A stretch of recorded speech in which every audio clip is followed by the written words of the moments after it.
श्री थावरचंद।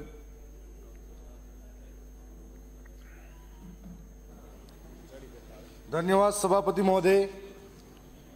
मैं सबसे पहले मुझे बजट भाषण पर बोलने का अवसर मिला, उसके लिए मैं मेरे क्षेत्र की जनता और वहां के कार्यकर्ताओं का धन्यवाद दूंगा कि मैं उनकी आवाज बनकर इस पवित्र सदन के अंदर पहुंचा हूं।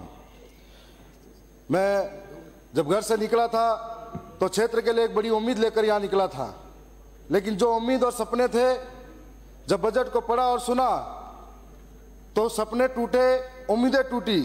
वादों की चादर तान के सोई है सरकार, हकीकत में जनता रोई है बेकरार।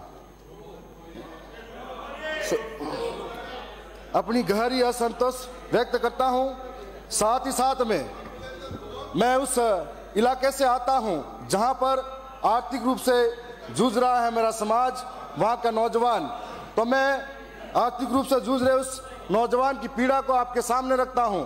मेरे इलाके के अंदर शिक्षा व्यवस्था बेहतर तरीके से नहीं है, कॉलेजों की व्यवस्था नहीं है। इस हेतु मैं आपसे सीधे सीधे शब्दों में सरकार से उम्मीद करता हूं कि हमारे इलाके के अंदर दरियावद में कन्या महाविद्यालय और जो महाविद्यालय भी है उसको पीजी में करा जाए, उसकी सीटें बढ़ाई जाए, ताकि हमारे नौजवान जो हैं पढ़ाई लिखाई कर रहे हैं उनको इधर से उधर महंगी फीस और समय पे छात्रवृत्ति नहीं आने के कारण उनको अहमदाबाद बंबई में मजदूरी करनी पड़ती है, फीस जुटाने के लिए प्राइवेट कॉलेजों का चक्कर काटना पड़ता है। साथ साथ में मैं जलारा के अंदर महाविद्यालय की भी मांग करता हूं, दरियावद में कृषि महाविद्यालय और नर्सिंग कॉलेज की भी मांग करता हूं। मैं उम्मीद करता हूं कि इस बार जो परिवर्तित बजट आएगा इसमें सरकार जरूर इस बात को पूरा करेगी।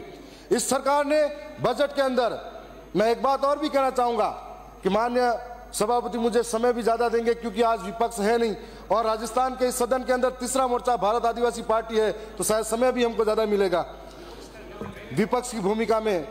तो मैं ये भी चाहूंगा कि 1.50 लाख भर्तियों का वादा हुआ था, मैं पूछना चाहूंगा कि वो भर्तियां किस रूप से कब कहां होगी।